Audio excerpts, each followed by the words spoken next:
So welcome, I'm Dr. Fred Blum. I'm a holistic physician in Kensington, Maryland. And today we're going to talk about bioidentical hormone replacement therapy.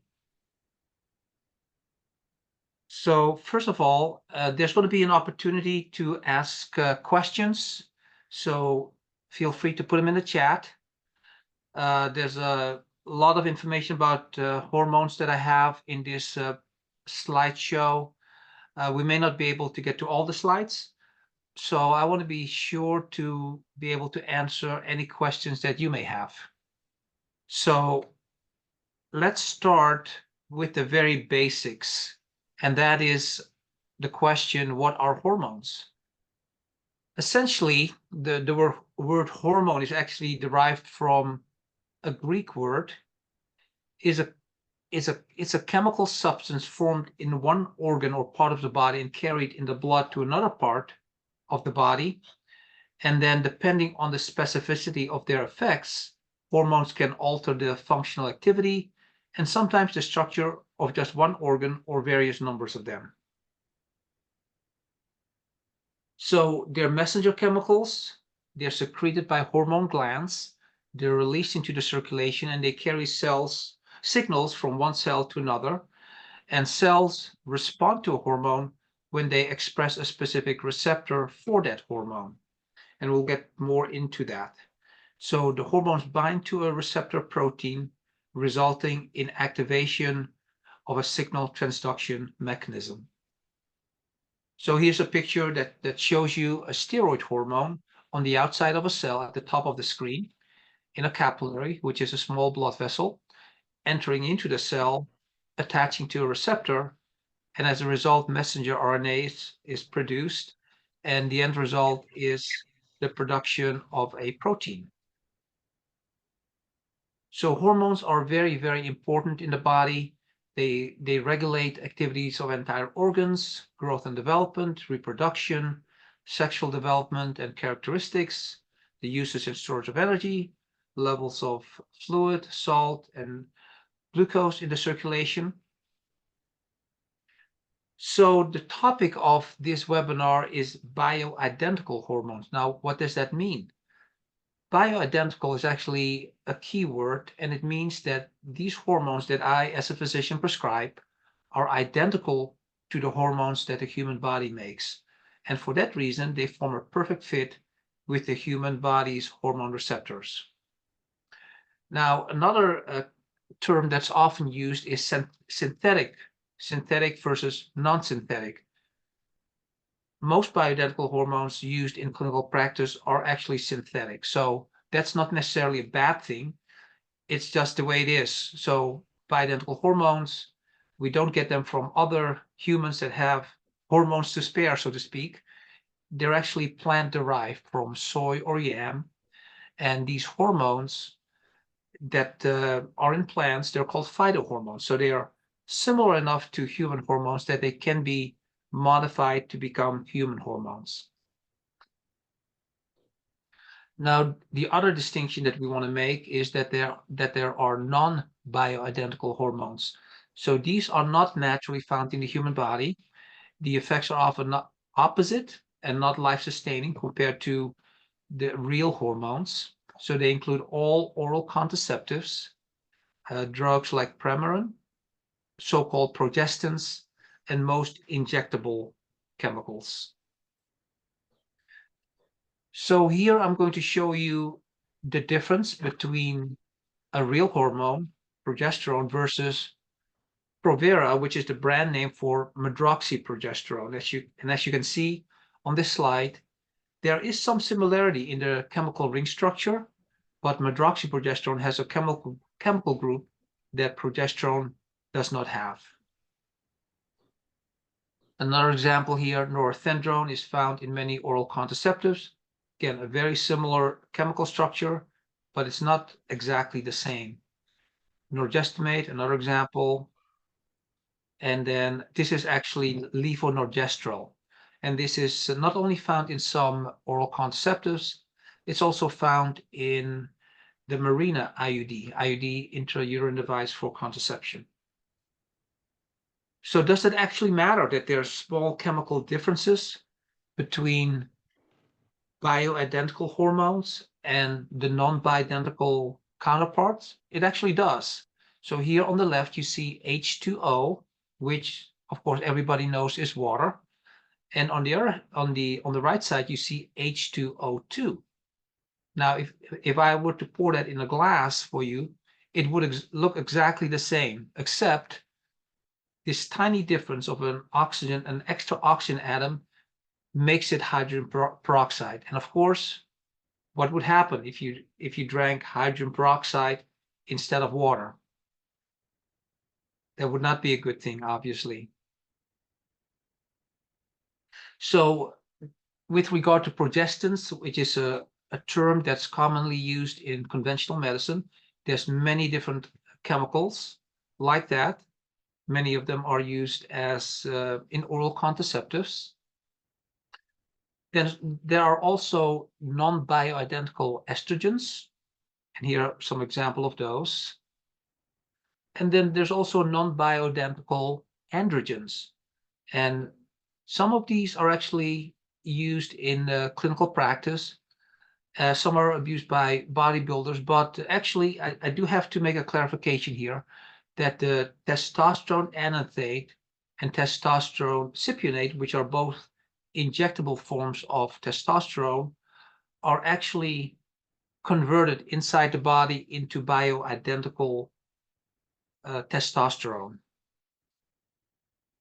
So again, these are the chemicals that we find in many oral contraceptives. So sex hormones, bioidentical hormones, are actually very important. So they have many beneficial effects, including the fact that they actually can help prevent cancer. They strengthen bones. They have a calming effect. They relax smooth muscle. They help eliminate excess fluids. They inhibit unregulated growth. And there's many. On the other hand, when we consider a non-bioidentical chemical, you might say a hormone disrupting chemical like Provera or medroxyprogesterone, we find that there are many, many side effects. Of course, not everybody will experience all of these side effects. Some patients will be more sensitive than others.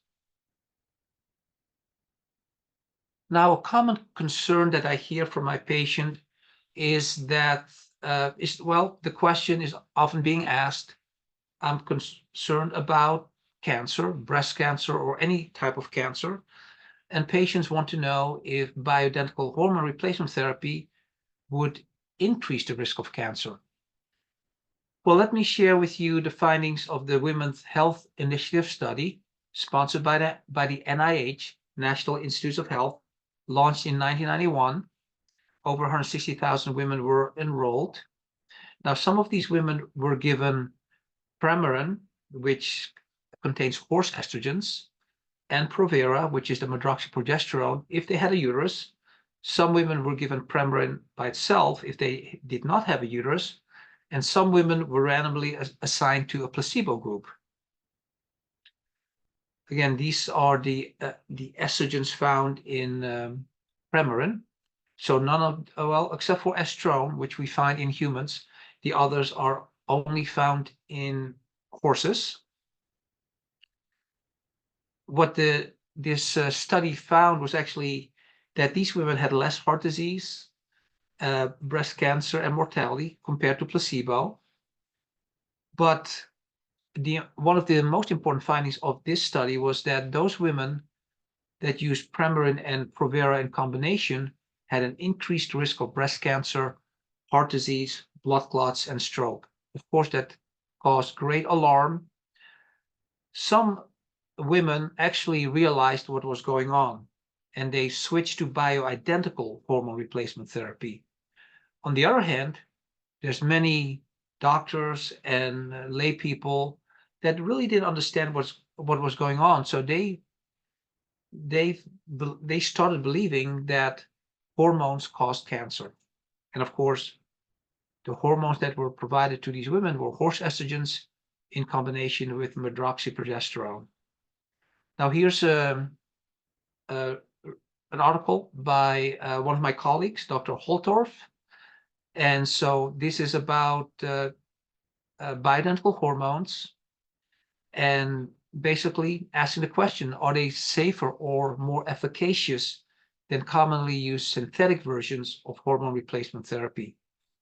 So just briefly here, the results of this study was that patients report greater satisfaction with bioidentical hormone replacement therapy compared to synthetic progestins. So essentially, those progestins that are essentially hormone disrupting chemicals. And so the conclusion of this study was that bioidentical hormones are associated with lower risks, including the risk of breast cancer and cardiovascular disease, and are more efficacious than their synthetic and animal-derived counterparts.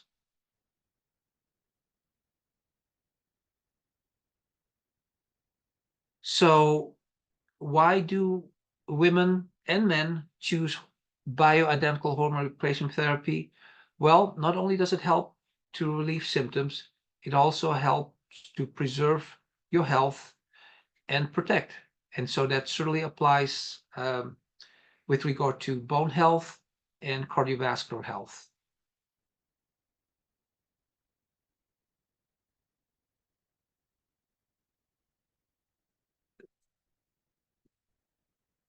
So bioidentical hormones, again, they're very safe. They're exactly the same as the hormones that are produced by the body at any age. These hormones we find in children as well as in postmenopausal men and women.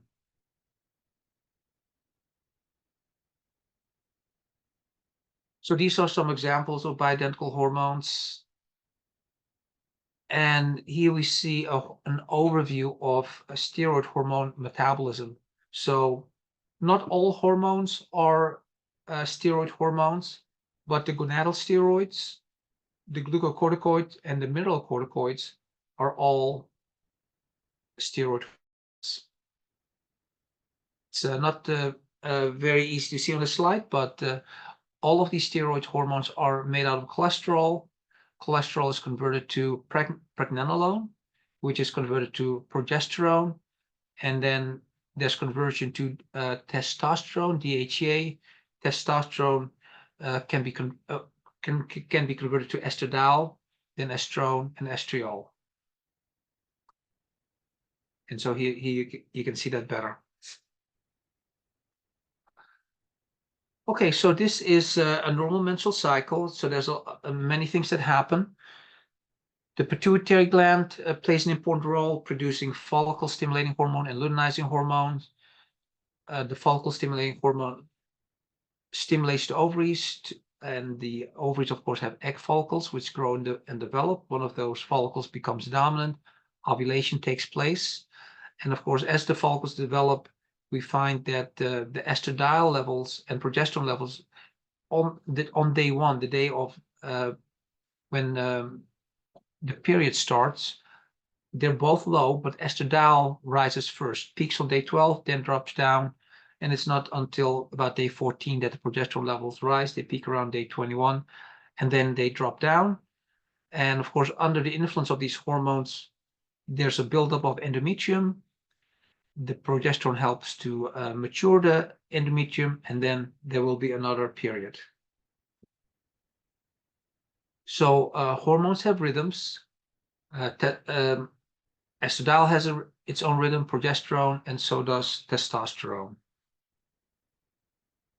And these rhythms are important.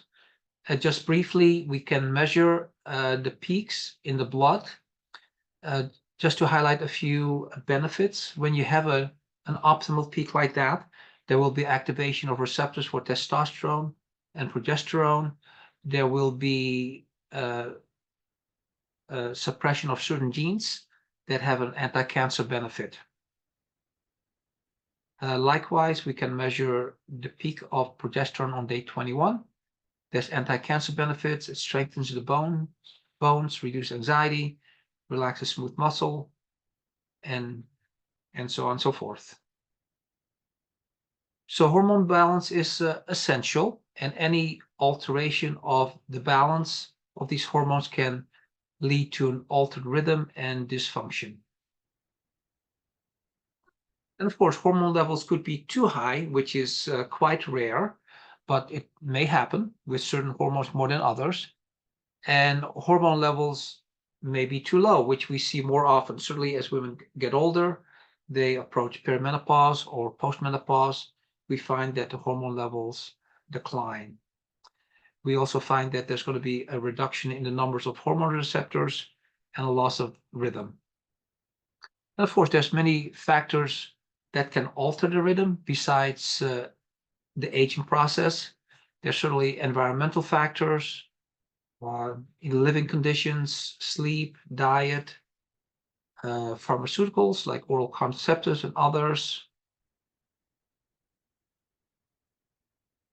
Certainly nutritional factors, trauma, toxins, food-based chemicals, possibly EMF, electromagnetic fields. And then there's chemicals that are also known as xenoestrogens, essentially hormone-disrupting chemicals that are injected into meats, pesticides. They can be found in certain plastics.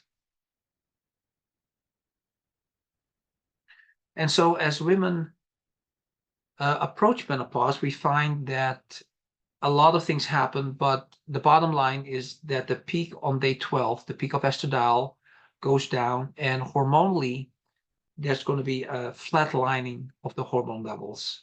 And with that comes a loss of activation of receptors of for testosterone and progesterone, and women start to lose bone density, among other things. Likewise, the xenoestrogens will alter hormone balance as well. And while,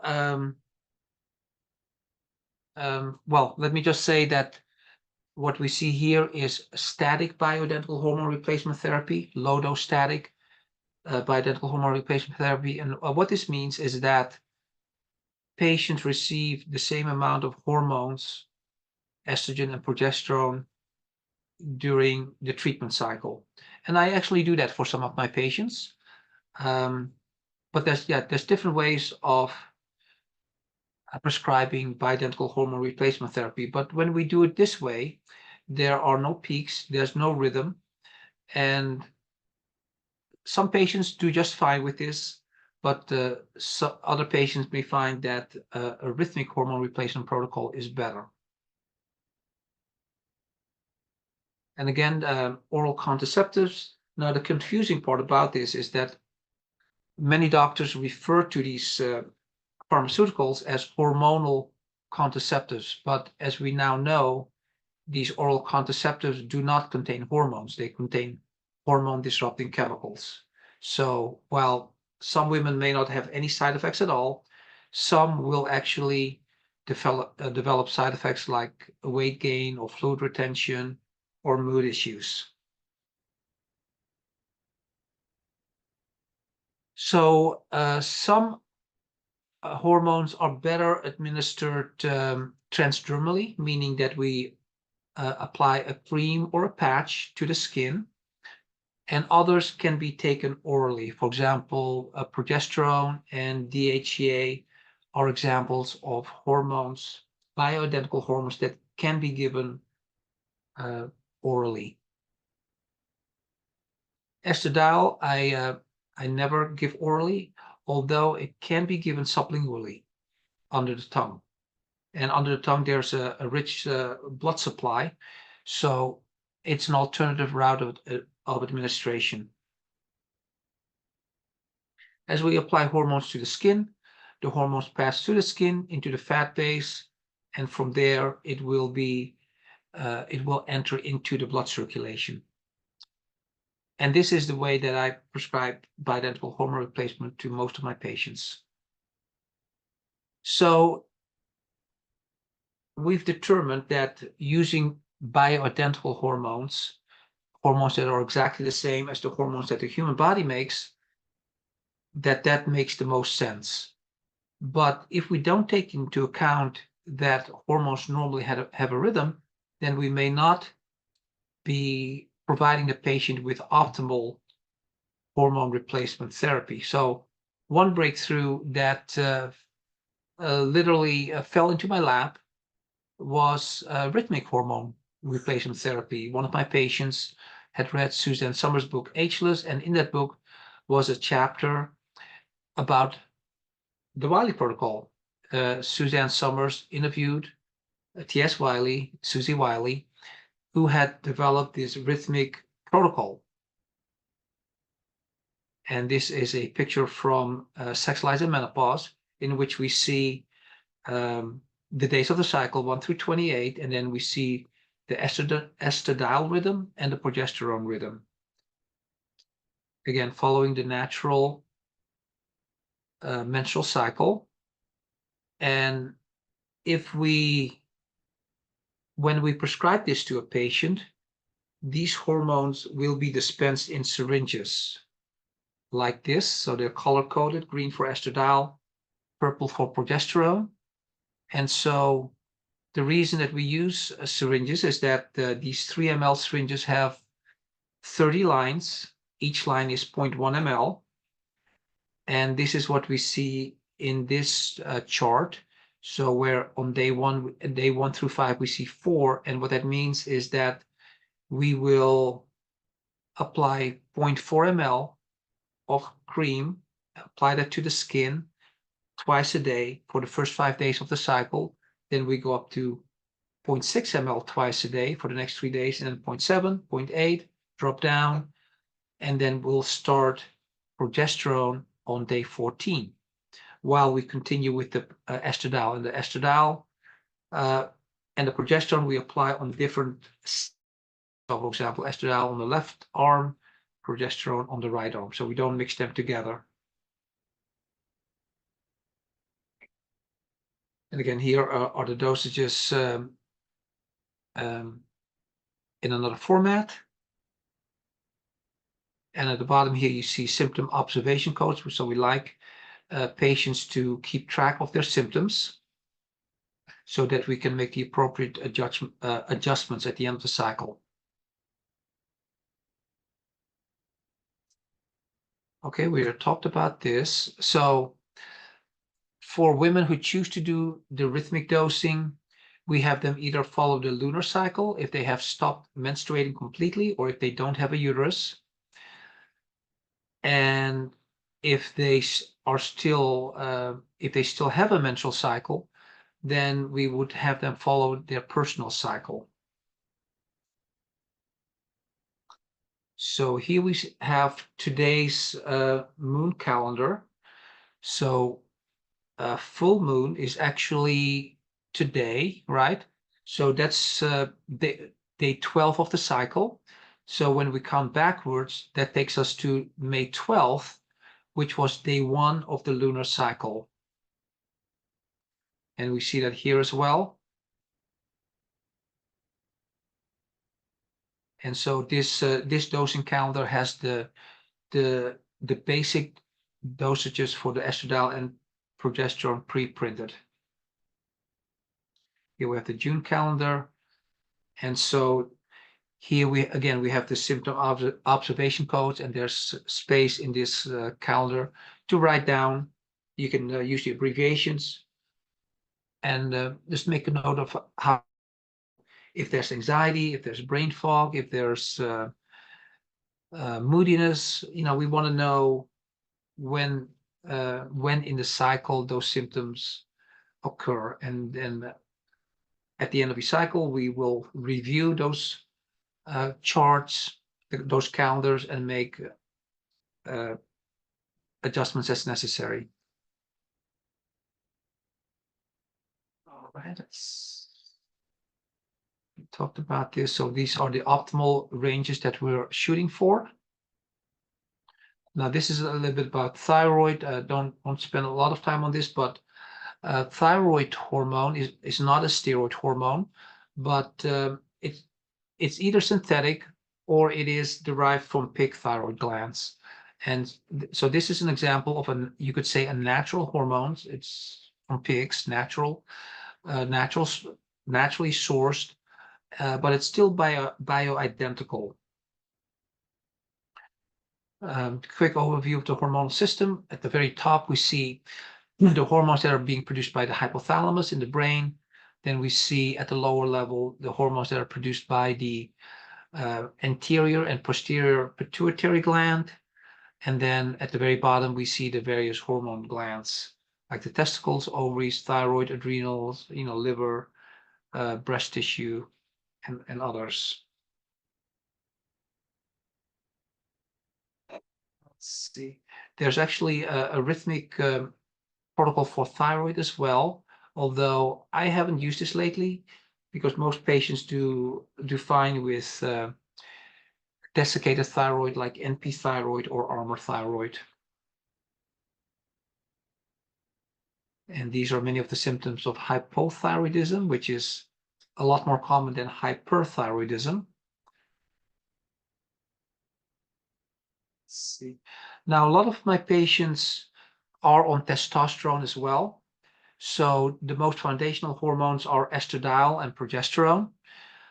But some women will start testosterone as well, sooner or later. Some of my patients are really concerned about the loss of libido, so they may start testosterone along with the estradiol and progesterone. But often I find that just with the estradiol and progesterone, libido will improve as well. But some women do need that extra boost from testosterone. And this is where we apply the testosterone. And these are some of the common symptoms of testosterone deficiency, DHA deficiency. So many of my male patients, they complain of symptoms of andropause because of low testosterone, low DHA. So we have options for them. There's a rhythmic testosterone protocol, which is either seasonal, which means that the winter dosing is the lowest, spring dosing is higher, summer dosing is yet higher, and then the fall dosing is the highest, and they drop down again to the winter dosing. So that works well for some of my patients. For other patients, we find that they need to stay on a certain dosing level throughout the year. Again, that's where we apply the testosterone. DHA rhythm is very similar. That's where we apply that. And some of my patients have their spousal partner use the rhythmic hormone replacement at the same time. So if their spousal partner follows the lunar cycle, they would follow the lunar cycle as well. Or if one follows the personal cycle, the other person would follow the personal cycle as well. Human growth hormone can also be injected rhythmically. And then there's a face cream that includes insulin, estradiol, and thyroid.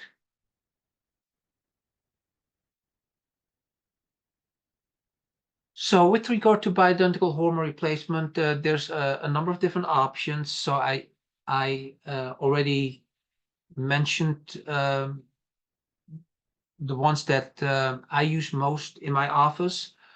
I also do pellet therapy, not as much, but for women, we can insert estrogen pellets, testosterone pellets. For men, we can do testosterone pellets as well. They're inserted into the buttock. We make we numb the skin. We make a small incision. We use a special instrument to place the pellets deep under the skin. And of course, we have certain formulas. We determine the dosage, the number of pellets, the number of milligrams based on the patient's weight and the patient's age.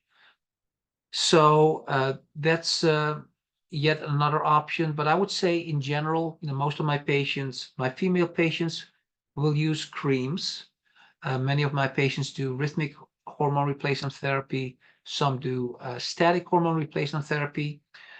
And one thing that I do want to mention, that when you do rhythmic hormone replacement therapy and you have a uterus, you will get your period back. Of course, some women, that's a deal breaker, especially if they have a history of heavy bleeding, heavy cramping, PMS. So that to me actually is an indication that even when they were younger, their hormones were not in balance. So, but women have a choice. So when women choose to do the rhythmic hormone replacement, that may well be the first time that their hormone are going to be in balance. And of course, we will reassess the patient at the end of each cycle and make adjustments. Often we find that women need more estrogen. Sometimes they need less, but most of the time they need more. Sometimes they need more progesterone. Sometimes they need less progesterone. So it usually takes at least 2 to 3 months or more to find the right dosage. I don't use estrogen patches. Those are certainly commercially available. And with regard to men, men will use either the testosterone and DHA creams. There's also testosterone injections, so testosterone cypionate, testosterone enanthate. Those are weekly injections. Sometimes they need to be men need to inject themselves multiple times a week. And then there's the pellets. Of course, the pellets have the advantage that they only need to be inserted, every 3 to 4 months.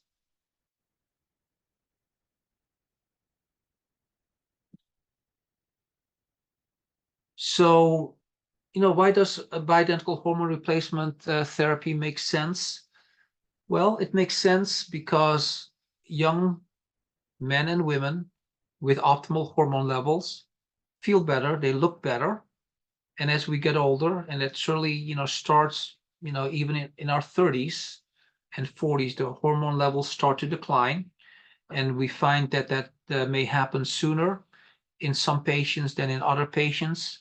For some patients, we find that you could say that the decline in hormones is induced by medical interventions. For example, I had a patient the other day, she had one of her ovaries removed as a teenager because she had a large tumor. So she went through life with just one ovary. And then in addition, doctors started her on oral contraceptives. So she was on birth control for at least 15 years. So she just came to see me, last week, and she was in her early 40s and already had some issues with her hormone balance.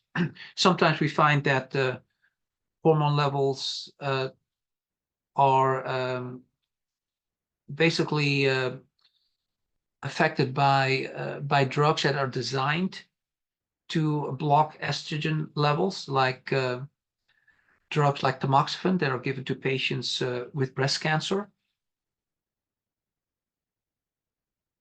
And so the same is true for men. Men are healthier, stronger, more confident when they're young.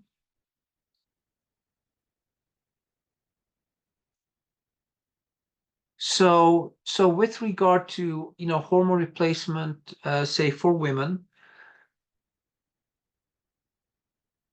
I would say that there's many benefits. Certainly there's, with regard to going through menopause, the process is different for different patients. Some women have terrible hot flashes, terrible moodiness, they can't sleep, brain fog. They may have hot flashes for years, whereas for other women, it's relatively mild. They may have hot flashes just for a short period of time, and But with regard to the benefits of bioidentical hormone replacement therapy, especially for women, it's not just about relief of symptoms. There's also benefits with regard to protecting your bone density and cardiovascular health.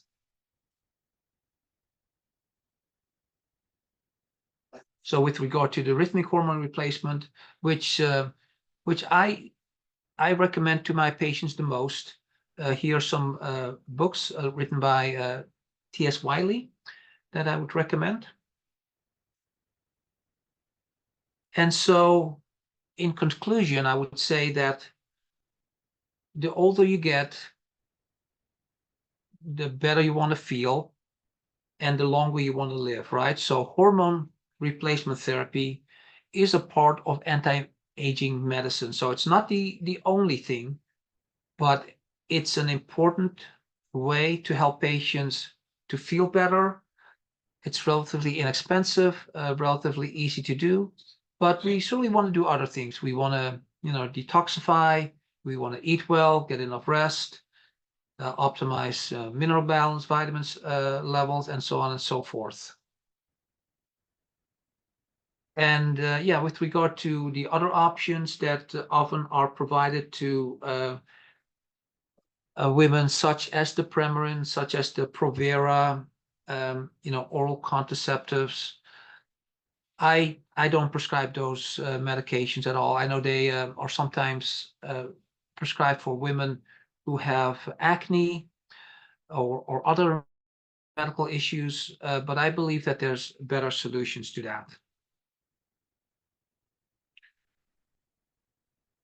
A lot of these things here are already discussed. So we're at the end. So let's see if there's any questions. I see there are a few here in the Q&A. Okay, so how is BHRT different from traditional hormone replacement therapy? So if we consider traditional hormone replacement therapy, the Premarin, the and the Provera, I addressed that, right? So that's the Premarin by itself actually did reduce cardiovascular risk, reduce the risk of breast cancer, but yeah, horse estrogens are just not the same as human estrogens. And then when it comes to medroxyprogesterone, which you could say is one of the so-called progestins, it's a hormone disrupting chemical, so it's actually not a real hormone. So we can expect side effects with the so-called traditional hormone replacement therapy. Another way of looking at traditional hormone replacement therapy is estrogen patches, which is more mainstream. I know some gynecologists will prescribe that. It's not rhythmic. The dosage is not as high. So I would say that for many patients, they will not have optimal relief of symptoms. So the higher dose rhythmic hormone replacement is ideal in that regard. And with regard to the long-term effects of bioidentical hormone replacement therapy, I found it's very safe. Some of my patients have been on bioidentical hormone replacement therapy for probably close to 20 years. Some of my patients are in their late 70s, and they're still on bioidentical hormone replacement therapy. Some are actually on the rhythmic protocol. Some are on a low-dose static protocol, such as Bias or Trias. Bias is a combination of estradiol and estriol, and then Trias is a combination of estradiol, estriol, and estrone. Okay, so let's see. What's the typical cost of BHRT, including testing, medication, and monitoring? Okay, so with regard to the cost, it varies depending on the I guess what type, whether the rhythmic or low-dose static. With regard to the the rhythmic, it starts at about $60 per hormone per month. There are other options available. Testing is often covered by insurance if you have insurance. If not, these the fees for estradiol, progesterone, testosterone are not that high. So even if you had to pay out of pocket, it would be quite affordable. Monitoring, certainly that would be essentially the physician fee. Depends on your physician. With regard to the low dose static dosing, that the dosages are lower, so it would be less than less than $60 per month. It really depends on the pharmacy as well. And with regard to let's see, hormones. Okay, does your BHRT? Unfortunately not. They used to, but not anymore. But I would say overall it's quite affordable. And when you compare it to other options, so many of my patients come to me, they're on antidepressants, they're on medications for migraine, they see a neurologist, they see a psychiatrist, and it's sad to realize that really all that these patients needed is hormone balancing with bioidentical hormones. So